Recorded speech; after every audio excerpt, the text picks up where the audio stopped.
अस्सलामुअलैकुम dear students, उम्मीद करता हूँ आप सब दोस्त खैरियत से होंगे, ठीक ठाक होंगे। डियर स्टूडेंट्स, आज की इस वीडियो में हम BSN 7th सेमेस्टर के सब्जेक्ट क्रिटिकल केयर नर्सिंग के यूनिट नंबर 3 के पार्ट डी, जो कि हमारे साथ शॉक एंड शॉक मैनेजमेंट है, इसको आज हम डिस्कस करेंगे और इसको समझने की कोशिश करेंगे। तो डियर स्टूडेंट, सबसे पहले हम अंडरस्टैंड करेंगे शॉक को कि शॉक किसे कहते हैं। इसकी डिफिनीशन को आसान अल्फाज में जो है डिस्कस करेंगे ताकि सब स्टूडेंट्स को जो है इसकी प्रॉपर तरीके से समझ आ जाए। शॉक की जनरली अगर मैं बात करूं तो शॉक से मुराद ये है कि जब हमारी सर्कुलेटरी सिस्टम में किसी किस्म की एबनॉर्मेलिटी आ जाए जिसकी वजह से ब्लड फ्लो हमारे टिश्यूज़, ऑर्गन्स, सेल्स तक जो है प्रॉपर मकदार में ना पहुंचे और वो सेल्स, टिश्यूज़ और ऑर्गन जो है उस ब्लड में मौजूद ऑक्सीजन से महरूम रह जाए, तो इसकी वजह से जो हमारे फंक्शंस होते हैं हमारे सेल्स, ऑर्गन्स, टिश्यूज़ के, तो वो क्या हो जाते हैं, वो इम्पेयर्ड हो जाते हैं, वो ख़राब हो जाते हैं और इस तरह से पूरी बॉडी जो है इसकी वजह से क्या हो जाती है, डिस्टर्ब हो जाती है। तो इस कंडीशन को हम क्या कहते हैं, इस कंडीशन को हम शॉक कहते हैं। ठीक है, यहाँ पर शॉक की डिफिनीशन की गई है जिसमें कहते हैं कि shock is the physiologic state characterized by significant reduction of systemic tissues perfusion resulting in decreased tissues oxygen delivery। वही बात है जो कि मैंने आपको अभी कही कि शॉक क्या है। शॉक ये असल में हमारे साथ एक फिजियोलॉजिक स्टेट होती है। फिजियोलॉजिक स्टेट से मुराद ये है कि इसमें हमारे बॉडी के जितने भी फंक्शन होते हैं वो क्या हो जाते हैं, वो एबनॉर्मल हो जाते हैं। क्यों एबनॉर्मल होते हैं? क्योंकि हमारी टिश्यूज़ तक ब्लड की जो सप्लाई है वो क्या हो जाती है, उसमें रिडक्शन आ जाती है, उसमें कमी आ जाती है। उसमें कमी की आने की वजह से फिर हमारे टिश्यूज़, हमारे सेल्स और हमारे ऑर्गन जो है ऑक्सीजन से क्या हो जाते हैं, ऑक्सीजन से जो है वो महरूम हो जाते हैं। तो इस कंडीशन को हम क्या कहते हैं, इस कंडीशन को हम शॉक कहते हैं। ठीक है, इसके अलावा मज़ीद आगे इसको डिस्कस करते हैं। Profound haemodynamic and metabolic disturbance characterised by failure of the circulatory system to maintain adequate perfusion of vital organs. ठीक है, तो इसकी वजह से क्या होता है, इसकी वजह से हमारा जो हीमोडायनेमिक सिस्टम और जो मेटाबॉलिक सिस्टम होता है तो वो बहुत ज़्यादा डिस्टर्बेंस का शिकार हो जाता है और सर्कुलेटरी सिस्टम के प्रॉपर तरीके से काम ना करने की वजह से क्या होता है, हमारे जो वाइटल ऑर्गन होते हैं, जो इम्पोर्टेंट ऑर्गन होते हैं, जो कि अगर थोड़े से सेकंड, थोड़े से मिनट्स के लिए भी जो है वो जो है ऑक्सीजन से महरूम रहे तो वो जो है ख़राब होना शुरू हो जाते हैं। तो उन वाइटल ऑर्गन्स तक ऑक्सीजन जो है फिर प्रॉपर तरीके से नहीं पहुंचती। Tissue perfusion is dependent on, क्या है ये हमारे साथ, tissue perfusion is dependent on systemic vesicular resistance and cardiac output. हमारी जो टिश्यू परफ्यूजन होती है, मतलब टिश्यूज़ तक जितनी भी ऑक्सीजन सप्लाई होती है, तो ये डिपेंड करती है सिस्टेमिक वेस्कुलर रेजिस्टेंस पर और कार्डियक आउटपुट पर। सिस्टेमिक वेस्कुलर रेजिस्टेंस से मुराद ये है कि हमारे जो वेसल्स होते हैं, ठीक है, जो सिस्टमेटिक वेसल्स होते हैं, ठीक है, तो उन वेसल्स, वो वेसल्स ब्लड फ्लो को जो रेजिस्टेंस शो करती है तो इसको हम क्या कहते हैं, इसको हम सिस्टेमिक वेस्कुलर रेजिस्टेंस कहते हैं। या ब्लड का जो है उन वेसल्स पर, उन वेसल्स के वाल्स पर जो प्रेशर लग रहा होता है तो उसको हम सिस्टेमिक वेस्कुलर रेजिस्टेंस कहते हैं। इसी तरह से कार्डियक आउटपुट से मुराद ये है कि पर साइकिल या पर बीट जो है हमारा ब्लड, हमारा हार्ट कितनी अमाउंट में ब्लड को क्या करता है, पंप आउट करता है, तो इसको हम कार्डियक आउटपुट कहते हैं।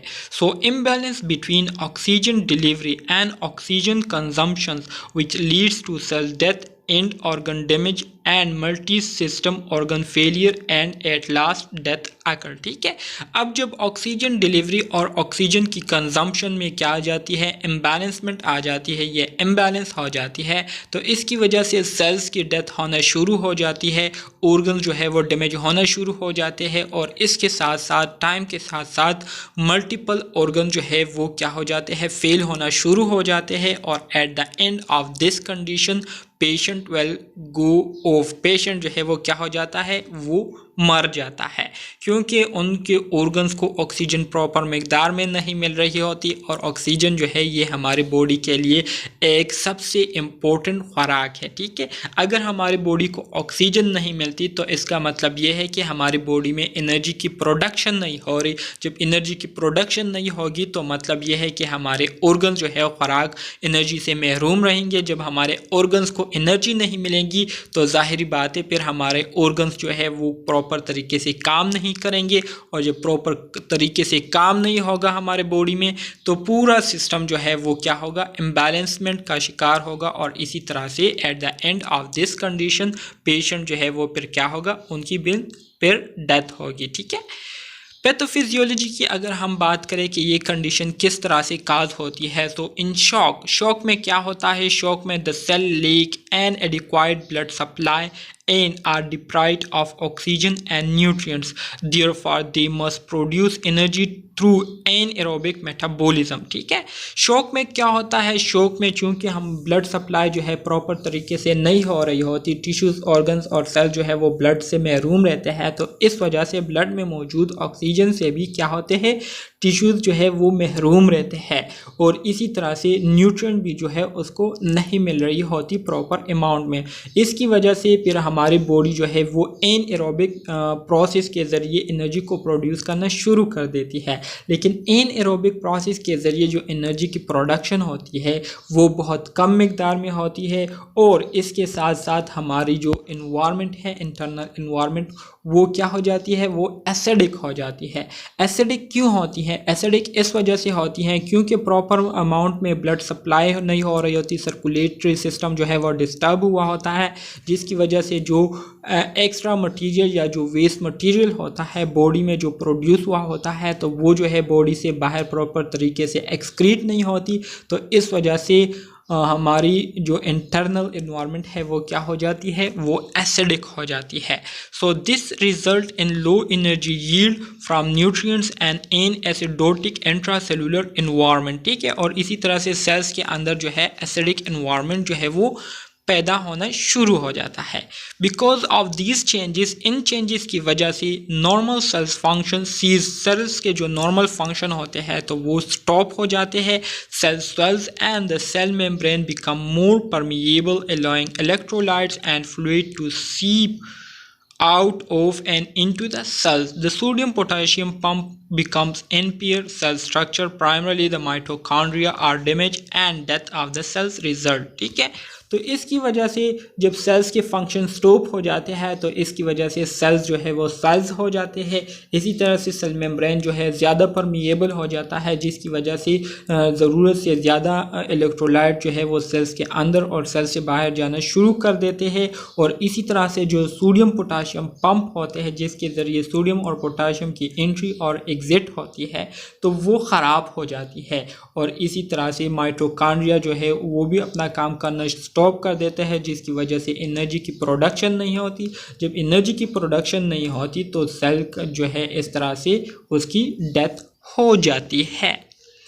Type of shock, dear students, अगर हम शॉक के टाइप्स की बात करें तो हमारे साथ शॉक के बहुत सारे अक़साम हैं, जिसमें जो मेजर किस्म है वो यहाँ पर मेंशन किए गए हैं।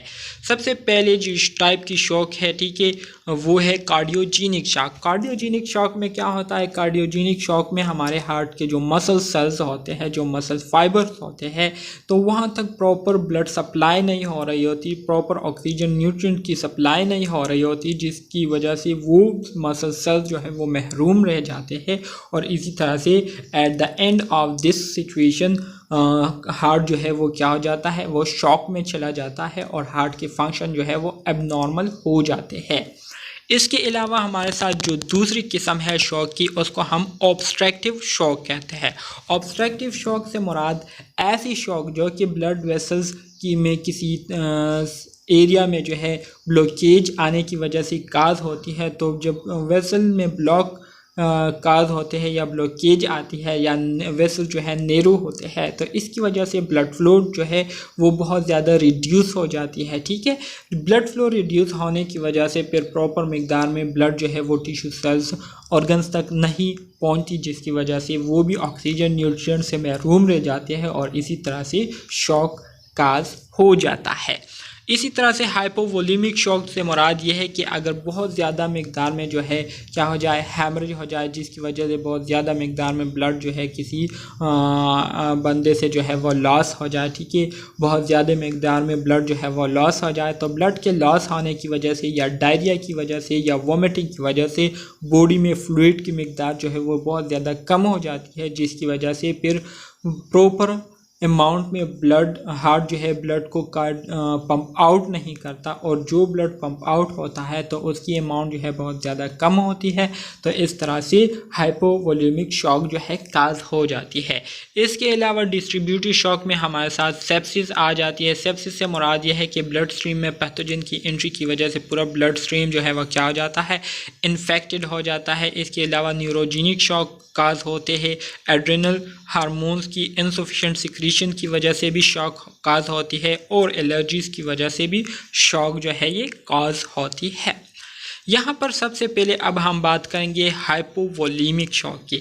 हाइपोवोलेमिक शॉक में क्या होता है, हाइपोवोलेमिक में बहुत ज़्यादा फ्लूइड जो है बॉडी से लॉस हो जाता है, या हेमरेज की वजह से बहुत ज़्यादा ब्लड लॉस हो जाता है, जिसकी वजह से हार्ट की प्रीलोड जो है वो क्या हो जाती है, वो रिड्यूस हो जाती है। प्रीलोड क्या है, preload is the force that the heart must exert in order to eject the blood from the heart is called preload. Preload ये हमारे साथ वो फोर्स होता है जो कि हमारे हार्ट ने लाजमी तौर पर क्या करना होता है, लगाना होता है, ताकि वो हार्ट में मौजूद जो लेफ्ट वेंट्रिकल में मौजूद जो ब्लड होता है उसको क्या करे, उसको पंप आउट करके पूरी बॉडी में डिस्ट्रीब्यूट करे।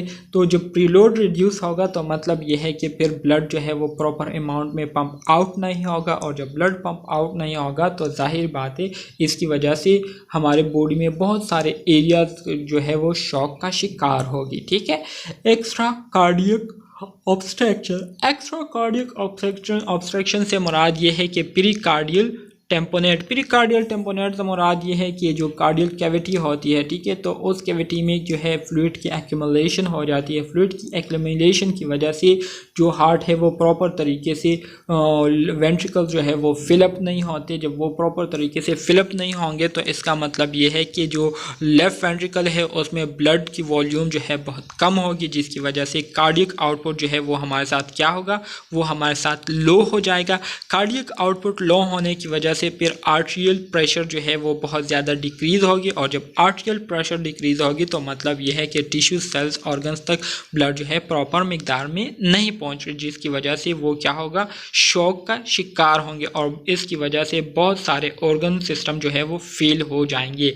कार्डियोजेनिक शॉक में क्या होता है, कार्डियोजेनिक शॉक में हमारे हार्ट के जो मसल्स है उसमें इंजरी के आने की वजह से जो है, या नेक्रोसिस की वजह से ब्लड सप्लाई प्रॉपर तरीके से, या ब्लड सप्लाई प्रॉपर तरीके से ना होने की वजह से नेक्रोसिस और मायोकार्डियल इंजरी काज होती है। इसके अलावा जो सिस्टोलिक परफॉर्मेंस है वो क्या हो जाती है, रिड्यूस हो जाती है, ठीक है।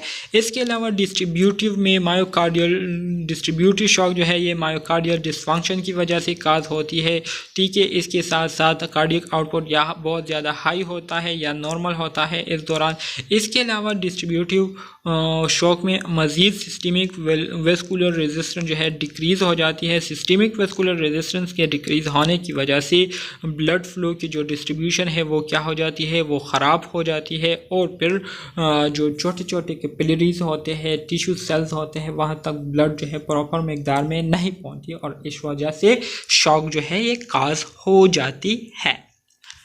Cardiogenic shock, intracardiac cardiogenic shock की अगर हम बात करें तो कार्डियोजेनिक शॉक में क्या होता है, मायोकार्डियल इंजरी काज होती है या obstruction to flow, blood flow को जो है ऑब्स्ट्रक्शन ब्लॉकेज आई हुई होती है, जिसकी वजह से ब्लड जो है वो प्रॉपर तरीके से फ़्लो नहीं कर पाती, और प्रॉपर तरीके से फ़्लो ना करने की वजह से जो हार्ट मसल्स होते हैं तो वो ऑक्सीजन न्यूट्रिएंट से महरूम हो जाते हैं, और इसी तरह से वहाँ पर शॉक काज हो जाता है। इसकी वजह से जो है जो हार्ट रिदम है वो इरेगुलर हो जाती है, जिसको हम एरिथमियास कहते हैं। वल्व्यूलर वाल्व जो है वो लीजन वहाँ पर काज हो जाती है। इसके अलावा एक्यूट मायोकार्डियल इन्फेक्शन काज हो जाता है, सेवियर कंजस्टेड हार्ट फेलियर काज हो जाता है, और इसके साथ साथ कार्डियोमायोपैथी जो है ये काज हो जाती है। इसके जो साइन सिम्टम है वो ये है कि पल्मोनरी एडिमा, लंग्स में जो है एक्यूमुलेशन ऑफ फ्लूइड होगी। इसके अलावा जिगुलर जो हमारे साथ वेन है, ठीक है, वो डिस्टर्ब होगा, ठीक है। इस वहाँ पर क्या होगी, डिस्टेंशन होगी, जुगुलर वेन की डिस्टेंशन होगी। इसके अलावा डिस्टेंशन या डायलेट होंगे। इसके अलावा जो है हाइपोटेंसिव पेशेंट जो है हाइपोटेंसिव की तरफ जाएगा, पल्सेस वीक होंगे और इसके साथ साथ पेशेंट जो है बहुत कम अमाउंट में यूरिन को पास करेगा। कार्डियोजेनिक शॉक या एक्स्ट्रा कार्डियक जो कि ऑब्स्ट्रक्टिव कंडीशन है, इसमें पल्मोनरी एम्बोलिज्म जो है काज होती है। मतलब लंग्स में जो है क्या होता है, लंग्स में थ्रोम्बस क्रिएट हो जाते हैं। एम्बोलिज्म थ्रोम्बस क्रिएट होते हैं तो वो थ्रोम्बस जो है उस एरिया से जो है दूसरे एरियाज में जाकर क्या हो जाता है, पूरी सिस्टम में फैल जाता है, ठीक है।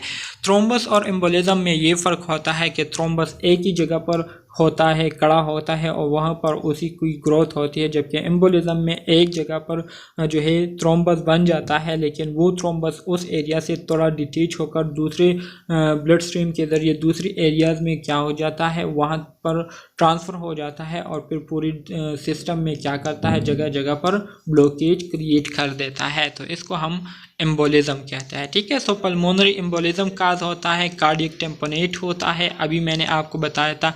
इसके अलावा टेंशन निमोथोरैक्स होता है। टेंशन निमोथोरैक्स से मुराद ये है कि जो पल्मोनरी वाल है और जो कैविटी है, इसके दरमियान का जो मेम्ब्रेन होता है तो उसमें जो है क्या हो जाता है, उसमें लीकेज हो जाता है, जिसकी वजह से एयर जो है उसमें एंटर होता है और एयर के एंटर होने की वजह से जो लंग्स की इलास्टिसिटी होती है वो क्या हो जाती है, रिड्यूस हो जाती है, जिसकी वजह से लंग्स प्रॉपर तरीके से फिर एक्सपेंड और रिलैक्स नहीं हो पाते। इसके साथ साथ presentation will be according to underlying disease process. Hypovolemic shock, hypovolemic shock में क्या होता है, reduce circulating blood volume with secondary decrease cardiac output, ठीक है। जो सर्कुलेटिंग ब्लड वॉल्यूम है जो कि हमारी पूरी बॉडी में सर्कुलेट कर रहा होता है, तो उस ब्लड वॉल्यूम में कमी आ जाती है, जिसकी वजह से कार्डियक आउटपुट जो है बहुत ज़्यादा क्या हो जाता है, डिक्रीज़ हो जाता है।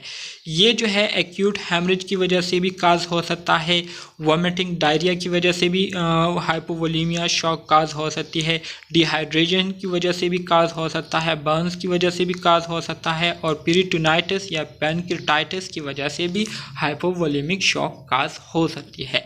इसके जो साइन सिम्टम्स है वो ये है कि हाइपोवोलेमिक शॉक में बीपी जो है बहुत ज़्यादा डाउन होगी, फ्लैट नेक वेन्स होंगे, इसके अलावा लंग्स क्लियर होंगे, पेशेंट के जो एक्सट्रीमिटीज़ होंगे वो टंडे और साइनोटिक होंगे, ठीक है, उसकी कलर चेंज हो चुकी होगी। इसके साथ साथ एविडेंस ऑफ ब्लीडिंग में अगर ब्लीडिंग हो रही है तो इसकी वजह से एंटीकोगुलेंट जो है हम यूज़ करेंगे, ठीक है। ट्रॉमा ब्रूजिंग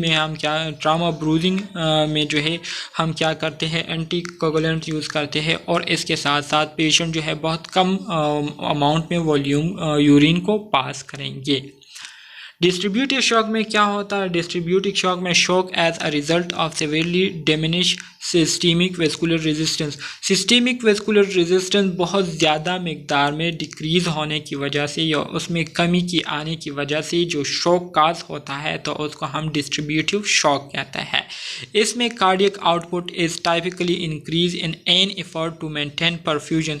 इस कंडीशन में क्या होता है, इस कंडीशन में कार्डियक आउटपुट जो है ये इस मकसद के लिए इंक्रीज़ होता है ताकि जो परफ्यूजन है उसको मेंटेन रखा जाए, लेकिन फिर भी मेंटेन नहीं रहता। इसके जो सब टाइप है इसमें हमारे साथ सेप्टिक डिस्ट्रीब्यूटिव शॉक आ जाता है, जिसमें ब्लड स्ट्रीम में इन्फेक्शन जो है काज हो जाता है और इन्फेक्शन की काज होने की वजह से फिर ऑक्सीजन प्रॉपर तरीके से डिस्ट्रीब्यूट नहीं होती। एनाफाइलेक्टिक में जो है क्या होता है, एनाफाइलेक्टिक में इस तरह के एलर्जी रिएक्शन प्रोड्यूस होना शुरू हो जाते हैं, जिसकी वजह से पेशेंट की लाइफ जो है बहुत ज़्यादा ख़तरे में पड़ जाती है। न्यूरोजेनिक में क्या होता है, न्यूरोजेनिक में जो ऑटोनोमिक नर्वस सिस्टम के फंक्शन है वो एकदम से लॉस हो जाते हैं, एकदम से स्टॉप हो जाते हैं, जिसकी वजह से फिर पेशेंट की जो कोऑर्डिनेशन सिस्टम है वो प्रॉपर तरीके से नहीं होती और उनको समझ नहीं आती कि मुझे क्या करना है क्या नहीं करना, उठना है, बैठना है, लेटना है, सोना है, जागना है, उसको फिर इसकी बिल्कुल समझ नहीं होती। इसके साथ साथ peripheral vasodilation secondary to distribution या disruption of cellular metabolism by the effects of inflammatory radiator. Inflammatory mediators की वजह से जो सेलुलर मेटाबॉलिज्म होता है, सेल्स के अंदर जो मेटाबॉलिज्म प्रोसेस होते हैं तो वो बहुत ज़्यादा मुतासिर हो जाते हैं और इस वजह से पेरिफेरल वेसोडाइलेशन काज हो जाती है। इसके साथ साथ जो ग्राम नेगेटिव और दूसरे इन्फेक्शन है वो काज हो जाते हैं। इसके अलावा जो है पेरिफेरल वेसिकुलर रेजिस्टेंस में क्या आ जाती है, डिक्रीज आ जाती है। ठीक है, इसके जो साइन सिम्टम है इसमें पेशेंट फेब्राइल में चला जाता है, हार्ट रेट जो है वो बहुत ज़्यादा एबनॉर्मली इंक्रीज़ हो जाता है जिसे हम टैकीकार्डिया कहते हैं, लंग्स में जो है निमोनिया काज हो जाता है, एक्सट्रीमिटीज़ बहुत ज़्यादा वार्म हो जाते हैं, फ्लेट नेक वेन काज हो जाता है और ओलिगोयूरिया पेशेंट को काज हो जाता है। सेप्टिक शॉक मैनेजमेंट के लिए हम क्या करते हैं, सेप्टिक शॉक के लिए हम जो ट्रीटमेंट करते हैं इसमें हम पेशेंट को रिससिटेट करते हैं। इसके साथ साथ 30 क्यूबिक सी पर केजी ऑफ एनएस बोलस देते हैं। ठीक है, इसके अलावा हम जो है इसके लिए जो सोर्सेज हमें रिक्वायर होते हैं तो वो पेन कल्चर रिक्वायर होता है, CT scan, line removal, Foley removal, surgical exploration और एंटीबायोटिक्स जो है हम क्या करते हैं पेशेंट को देते हैं। एनाफिलैक्टिक शॉक के लिए जो है हम ऐसी चीज़ें जिसकी वजह से पेशेंट को गुस्सा आता है तो उन चीज़ों को हम रिमूव करते हैं। इसके साथ साथ establish an airway and return circulation, airway को हम मेंटेन रखते हैं और जो सर्कुलेशन है उसको हम क्या करते हैं दोबारा से बहाल करने की कोशिश करते हैं। फार्माकोलॉजिकल सपोर्ट के लिहाज से जो है हम पेशेंट को एफिनेफ्रीन देते हैं जिसकी वजह से पेरिफेरल वेसोडाइलेशन जो है ये रिवर्स हो जाती है, ब्रोंकियल एयरवेज जो है ये डायलेट हो जाती है मतलब खुल जाती है और इसके साथ साथ मायोकार्डियल कॉन्ट्रैक्टिलिटी जो है ये इंक्रीज हो जाती है और जो हिस्टामिन और ल्यूकोट्राइन रिलीज है ये सप्रेस इसके साथ हो जाती है। इसके अलावा एंटीहिस्टामिन देते हैं, ठीक है, जिसमें बेनेड्राइल जो है वो देते हैं जो कि काउंटर हिस्टामिन मीडिएट वेसोडाइलेशन करती है और ब्रोंको कंस्ट्रिक्शन को काज करती है। कॉर्टिकोस्टेरॉइड में हम हाइड्रोकॉर्टिसोन देते हैं जो कि शॉर्ट रिएक्शंस को क्या करती है, रिएक्शन की जो ड्यूरेशन है उसको शॉर्ट करती है और ब्रोंको डायलेटर्स हम क्या करते हैं पेशेंट को देते हैं।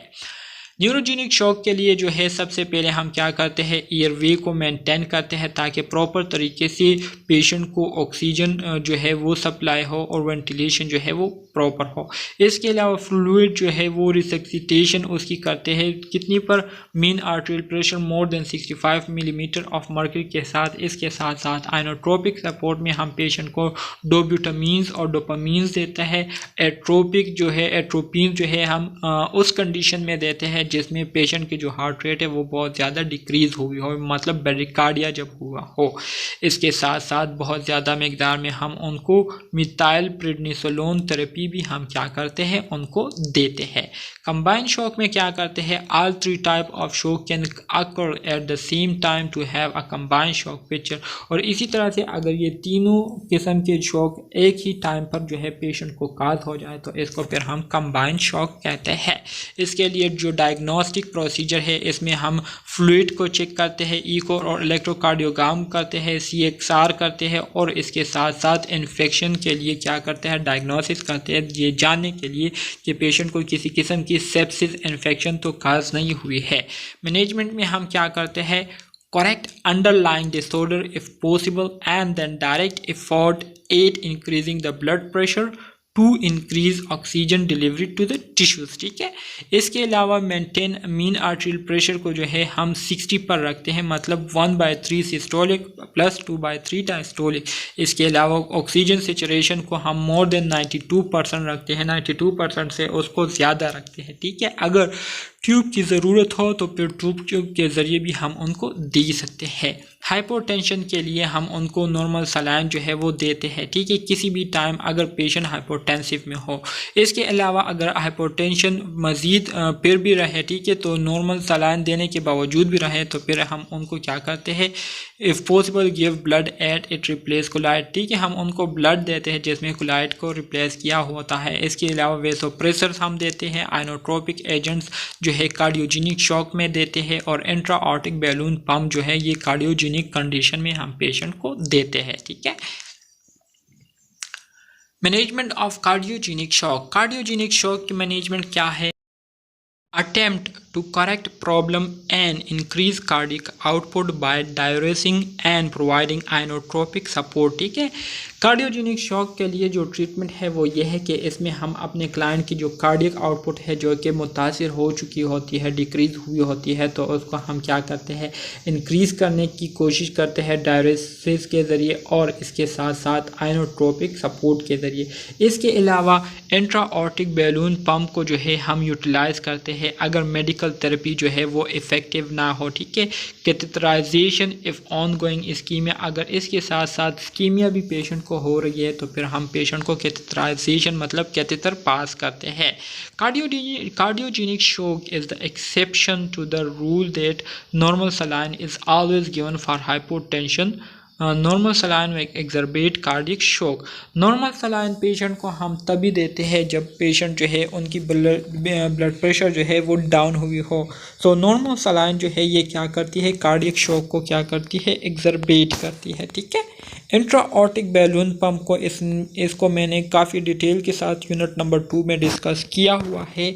अगर इंट्राऑर्टिक बैलून पंप की किसी को समझ नहीं आ रही तो वो यूनिट नंबर 2 के पार्ट्स देके वहाँ पर मैंने मेंशन किया हुआ है प्लेलिस्ट में, तो उससे फिर आपको इंट्राऑर्टिक बैलून पंप और इसको हम किस तरीके से यूज़ करते हैं, इसकी पर्पसेस ऑब्जेक्टिव क्या होते हैं, ये सब मैंने काफ़ी डिटेल के साथ वहाँ पर डिस्कस किया हुआ है।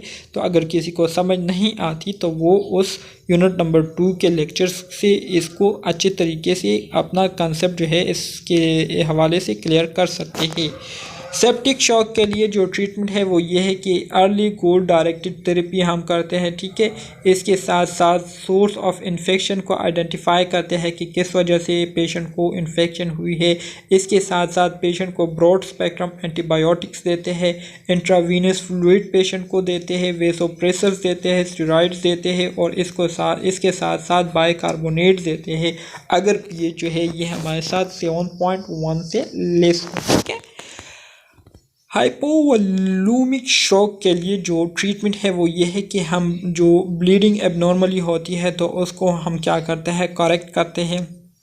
इसके अलावा अगर पेशेंट जो है पीटी या पीटीटी एलिवेटेड हो एफएफपी से तो फिर हम क्या करते हैं, ये ट्रीटमेंट देते हैं। इसके अलावा aggressive fluid replacement with 2 large bore intravenous और सेंट्रल लाइन। इसके साथ साथ tracers are last line but commonly required, ये भी हम उनको देते हैं। एडेंसन डिजीज़ क्या है? एडेंसन डिजीज़ ये वो एबनॉर्मल कंडीशन होती है जिसमें हमारे जो एड्रेनल ग्लैंड्स है तो वो कॉर्टिसोल एल्डोस्टेरोन्स की जो सिक्रीशन है वो बहुत ज़्यादा कम मिकदार में करती है, जिसकी वजह से बॉडी में जो है कॉर्टिसोल और एल्डोस्टेरोन्स हार्मोन्स की जो मिकदार है वो क्या हो जाती है, वो बहुत ज़्यादा कम हो जाती है और बॉडी जो है इससे मुतासिर हो जाती है। तो इस कंडीशन को हम एडेंसन डिजीज़ कहते हैं। This is suspected when patient is non responsive to fluid and antibiotic. इसका पता हमें तभी चलता है जब पेशेंट किसी फ्लूइड या एंटीबायोटिक को कोई ख़ास रिस्पॉन्स शो नहीं करता, तो फिर हमें पता चल जाता है कि बंदे को एडेंसन डिजीज़ है। इलेक्ट्रोलाइट्स में रिवील हाइपोनेट्रीमिया एंड हाइपरकैलेमिया। इस कंडीशन में जब हम पेशेंट के जो इलेक्ट्रोलाइट वैल्यूज़ है उसको देखते हैं तो उनके इलेक्ट्रोलाइट में सोडियम की जो कंसनट्रेशन है वो बहुत कम होती है और पोटाशियम की कंसनट्रेशन बहुत ज़्यादा होती है ब्लड में। इसके अलावा हाइड्रोकॉर्टिसोन जो है ये 100 मिलीग्राम इंट्रावीनसली हम ऐसे पेशेंट्स को देते हैं। ठीक है, ताकि इनकी जो कंडीशन है ये दोबारा बहाल हो जाए। आउटकम में हम क्या करते हैं, सर्वाइवल एंड आउटकम जो है ये इम्प्रूव करती है अर्ली परफ्यूजन को, एडिक्वाइट ऑक्सीजनेशन को and identification with appropriate treatment of the cause of shock. ठीक है, नर्सिंग मैनेजमेंट में क्या है, नर्स ने जो है वाइटल साइन को मॉनिटर करना है। इसके अलावा पेशेंट को ऑब्ज़र्व करना है, देखना है कि किसी किस्म का शॉक जो है पेशेंट को तो नहीं हुआ। इसके साथ साथ यूरिन आउटपुट को जो है नर्स क्या करेंगे, एसेस करेंगे। इसके अलावा पल्मोनरी आर्टरी वेज प्रेशर हो गया, ब्लड प्रेशर हो गया, कार्डियक आउटपुट और इंक्रीजिंग पल्स, इन सब चीज़ों को नर्स जो है ये क्या करेंगे, मॉनिटर करेंगे। इसके अलावा फ्लूइड रिसक्सिटेशन करेंगे कोलैबोरेशन में फिजिशियन के साथ मिलकर। अगर फिजियोलॉजिक फाइंडिंग में एबनॉर्मेलिटी आती है तो हम फिर इसको कैलिब्रेशन के साथ जो है क्या करते हैं, परफॉर्म करते हैं। यूरिन आउटपुट जो है ये 0.5 to 1 मिलीलीटर पर केजी पर आवर के लिहाज से होगी, ठीक है। ब्लड प्रेशर जो है normal with patient normal range जो है usually more than 90/60 millimetre mercury होगी, ठीक है। हार्ट रेट जो है विद इन नॉर्मल रेंज जो है ये less than 110 beats per minute होगी। Blood pressure and cardiac output जो है ये हमारे साथ नॉर्मल लिमिट में रहेंगी। तो डियर स्टूडेंट्स, ये था हमारे साथ BSN 7 सेमेस्टर के सब्जेक्ट क्रिटिकल केयर नर्सिंग के यूनिट नंबर 3 के पार्ट D, जो कि मैंने आप दोस्तों के साथ शेयर किया। उम्मीद करता हूँ इसकी समझ आप दोस्तों को आ गई होगी, लेकिन अगर फिर भी कोई मसला है, कोई कन्फ्यूजन है तो कमेंट बॉक्स में आप डायरेक्टली क्वेश्चन पूछ सकते हैं। मिलते हैं नेक्स्ट यूनिट में, तब तक के लिए अल्लाह हाफिज़।